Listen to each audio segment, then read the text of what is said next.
안녕하세요. 의왕입니다. 의왕에서는 아픈 아이에 대한 수많은 걱정과 육아에 대한 궁금증, 그리고 막막함을 안고 계실 부모님들에게 도움이 될 만한 지식들을 의왕 스토리를 통해서 전달하고 있어요.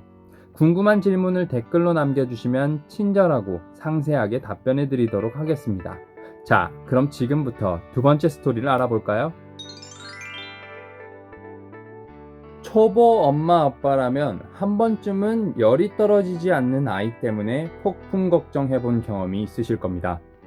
오늘은 바로 갑작스런 아이의 고열에 대처하는 방법에 대해 알려드리겠습니다. 먼저, 우리 아이가 왜 열이 날까요?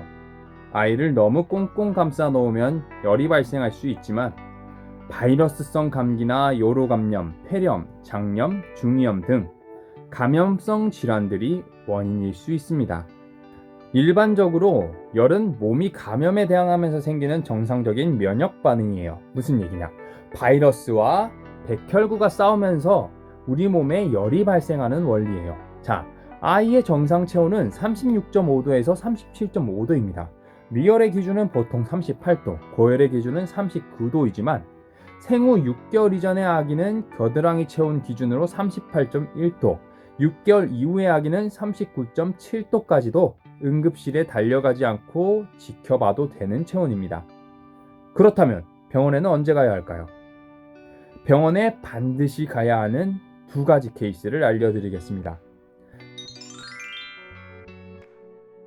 첫 번째 케이스, 우리 아이가 생후 100일 미만일 때입니다. 보통 태어난 지 얼마 안 된 아이들은 엄마가 뱃속에서 준 면역력이 있기 때문에 감기에 잘 걸리지 않아요. 즉, 감염성 질환이 원인이 아닌 폐렴 혹은 다른 기타 질환일 가능성이 크다는 뜻이죠.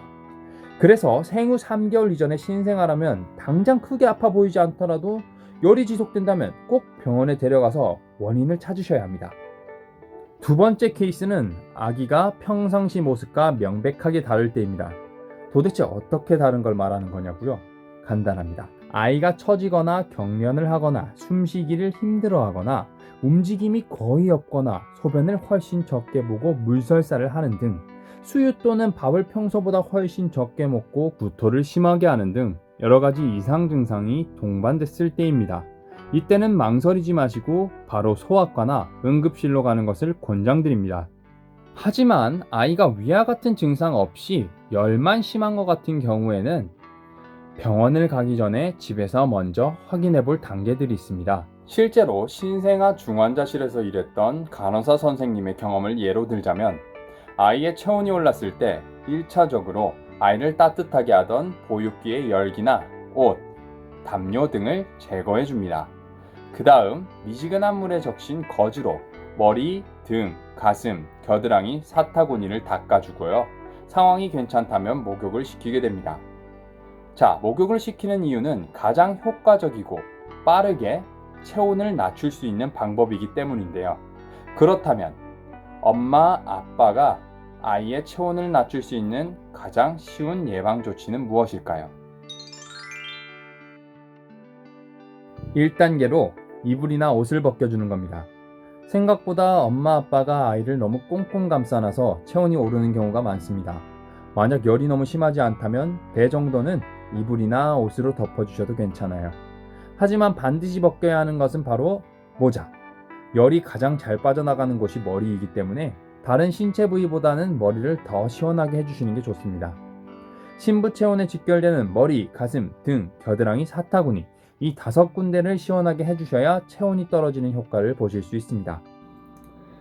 옷을 벗긴 뒤 한두 시간이 흘렀음에도 여전히 38.5도 이상의 열이 난다면 그 다음으로는 보통 미지근한 물로 머리, 겨드랑이, 가슴, 사타구니를 닦아 신부 체온을 낮추는 방법을 추천하는데요. 저는 개인적으로 바로 목욕시키는 방법을 권하고 싶습니다. 아마 머리만 감기셔도 효과가 있을 거예요. 목욕 시에는 찬물이 아니라 꼭 미지근한 물을 사용하세요. 찬물은 오히려 혈관을 수축시켜 체온이 더 올라갈 수도 있답니다. 30도에서 34도 정도의 미지근한 물이면 충분합니다. 신부와 머리 위주로 닦으시되 기저귀에 물을 충분히 먹인 후 등을 대고 눕히는 것도 방법입니다. 이렇게 비약물적 처치를 다 했는데도 열이 안 떨어진다면 그때는 어린이용 해열제를 먹여주세요. 단, 기침과 같은 감기 증상도 함께 있다면 병원을 방문해 의사 선생님의 처방을 받는 것을 권장드립니다. 그리고 해열제 성분을 보면 대부분 아세트아미노펜, 이부프로펜, 아스피린 셋 중 하나일 텐데요. 이 중 아스피린은 어린아이에게 투약하는 것을 권장하지 않아요. 해열제의 용량은 아이보다 체중으로 계산하는 편이 정확합니다. 아세트아미노펜 같은 경우 체중의 2분의 1mg, 이부프로펜 같은 경우 체중의 3분의 1mg을 투약하는 것이 통상적입니다. 이후 약 효과가 나타날 때까지 2시간 정도는 침착하게 기다려주세요. 하지만 상품마다 농도의 차이가 다를 수 있기에 의약품 설명서를 꼭 확인해 주세요. 마지막으로 아기는 성인 대비 체표 면적이 체액량에 비해 넓기 때문에 열이 나면 탈수가 쉽게 옵니다. 쉽게 얘기해서 아이들은 성인에 비해 피부로 증발되는 수분의 양이 2배에서 3배 정도 많으며 미숙아의 경우는 5배 정도까지 많습니다. 그래서 탈수가 오지 않도록 평상시에 먹는 양을 잘 지켜서 수분 섭취를 충분히 시켜주는 게 엄마 아빠가 할 수 있는 예방처치랍니다. 지금까지 아기의 발열 원인과 대처 방법에 대해서 알아보았는데요. 아이의 상태는 엄마 아빠가 가장 잘 알기 때문에 계속 불안하시다면 소아과의 내방에 진료를 받는 방법이 가장 정확하다는 점 한 번 더 말씀드릴게요.